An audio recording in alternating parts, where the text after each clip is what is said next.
returned, much has happened since you were away. The house has been sundered, not by Tuatha, but by ourselves. The house has rebelled. The other members of the house have marched against the Tuatha. I'm afraid they may have attacked Bizarane. I do not think he is dead, but we must see to him. Saturnin is watching us, I can sense it. If Bizarane is left undefended... It will be difficult for you to understand, but many did not consider Bizarane the true king of our house. While many wanted to war with the Tuatha, Bizarane stayed our hands. And while our house collapsed around us, Bizarane did nothing. I will not lie. Though I see the value of your presence, many felt that bringing a mortal into our ranks crossed the line. With you, Bizarane made his final error. Yes, unfortunately the doors to the house are barred from the inside. I'm capable of shadow stepping through, but I'm afraid that you, as a mortal, must take a longer route. Go through the proving halls, but be warned, Bolgun roam those corridors now. Saturnin's already started moving to crush us. Farewell.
You have arrived as Tybri said you would.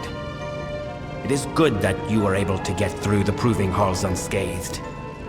But there are greater events at work here. The house may have breathed its last. The rebels have begun a march of folly to make war on the Tuatha.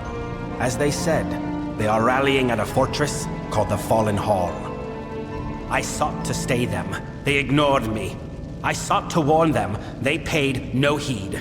For them, the war started when I became the King of Sorrows.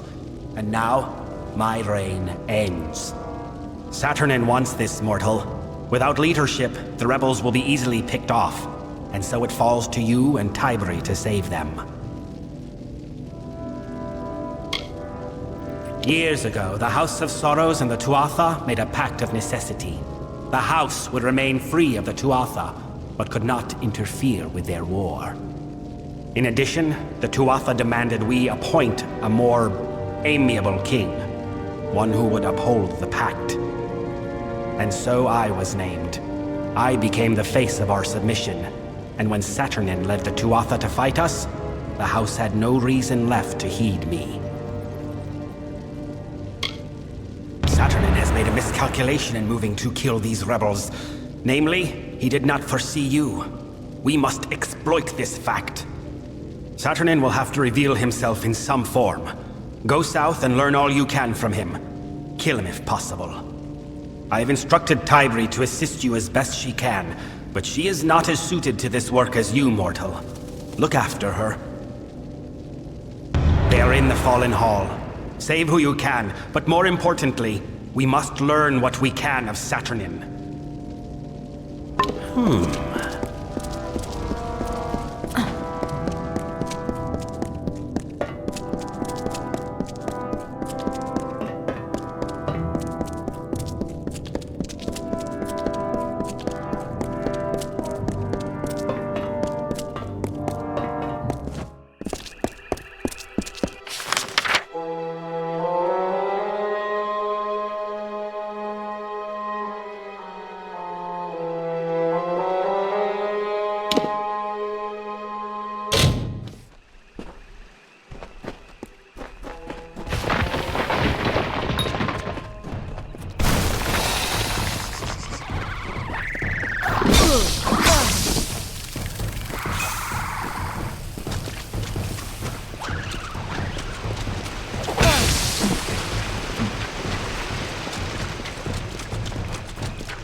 Do not be alarmed, young one. I am not your enemy. Not all of the Winter Fae have joined the ranks of the Tuatha.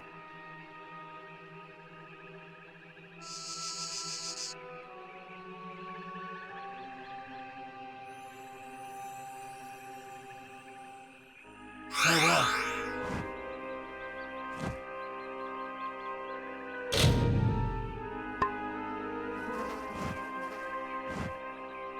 Have you returned already?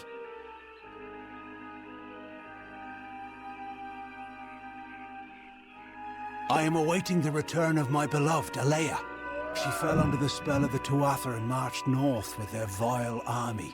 Among them she perished, one of the many to fall at Melsenshire. I wonder, could you help me with a small task? I need this ring placed inside of a hollow. I am forbidden from entering Ranil. When Alea fell under the spell of the Tuatha, I tried to convince her that it was lunacy, but her belief was fanatical. She banished me from her presence and that of her hollow. Thank you, mortal. Alea's hollow is called Ranil. It lies on the southern edge of the Keening. There is a small altar at its bottom. Place the ring there. I wish to show Alea that my love has remained true, and that I wait for her still. Go to Ranil. It's a hollow on the southern edge of the Keening. Place the ring on the altar you will find there. By doing so, we shall demonstrate to Alea that my love for her remains true. Farewell.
try as you might, struggle as you will, you are deluded. There is no winning for you, only death. Yes, but death as you define it means little to us. The great cycle returns each Tuatha as Tuatha again. And every time they do, Tirnoch gets stronger. Soon, she will be born into this world. You will witness her power personally, and it will be the last thing your mortal flesh shall ever feel.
You?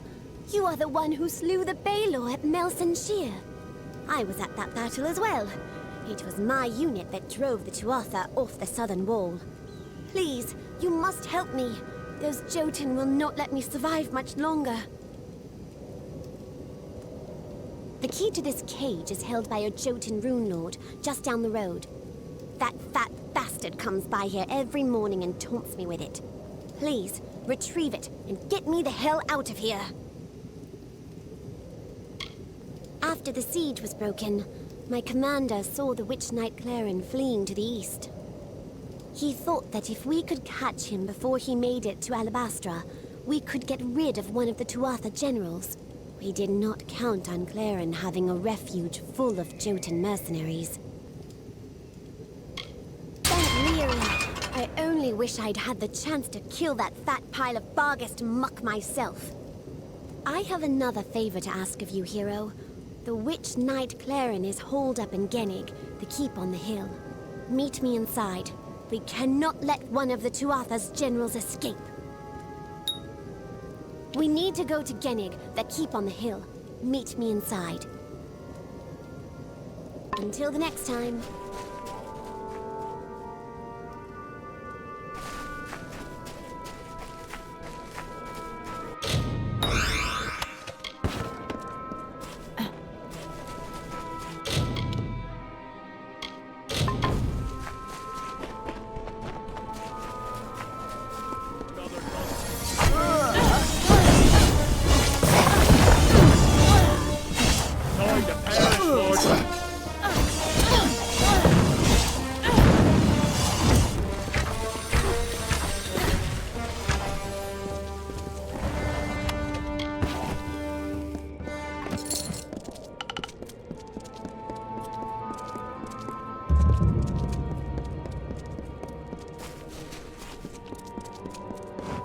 The Tuatha have brought war to the Winter Fae. They bring us all into this conflict and turn the Court of Winter into some engine of war. But the House of Sorrows, would not join. They resisted. They were the sole embodiment of all winter, all that was great and unique about our people. It could not be so easily discarded.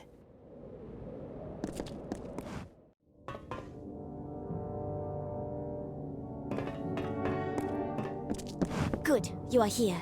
Klurikon has filled this place with Jotun mercenaries. He must not have had that much faith in the Tuatha cause. We cannot let him escape. He must die. No doubt he has surrounded himself with Jotun guards. This will not be easy. I am not sure. We must find the Witch Knight, Klurikon, and defeat him. Until the next time.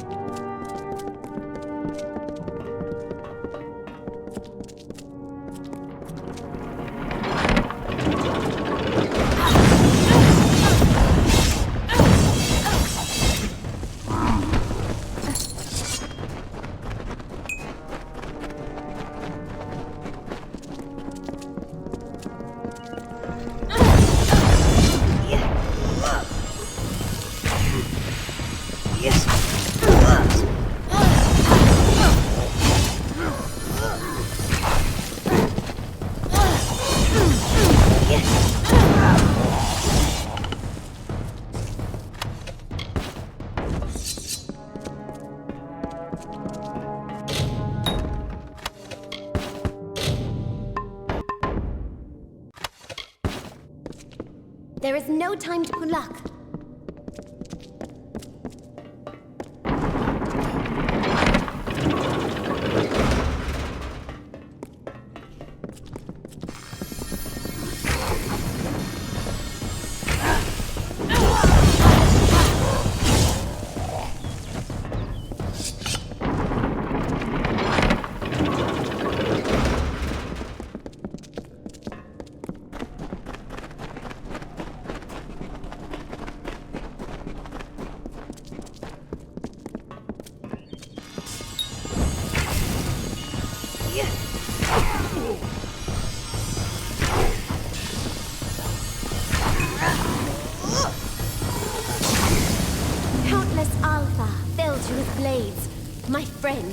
My comrades.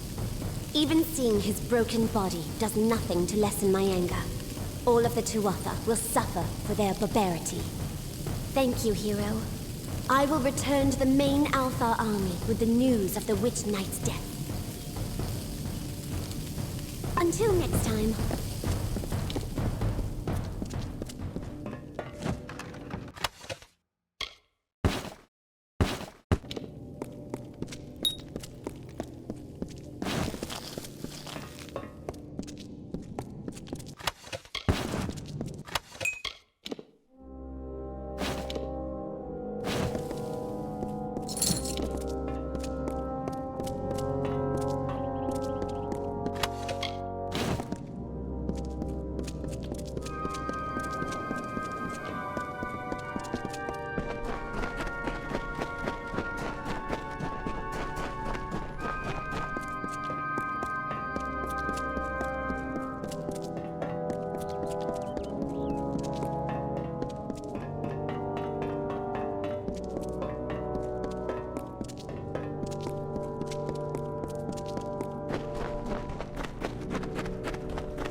Call him back again.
Until one night, when nature changed its course, and Gadflow, like an errant thread frayed from the weave, took the crown from Mathon's head. "A joke," he said. "A joke." And the court swayed in laughter. For Gadflow's was often like the mockingbird, with many calls, but none of his own. He placed the crown upon his head, and smiling, took a crimson sword. He betrayed the Fae with a swing of his newfound freedom.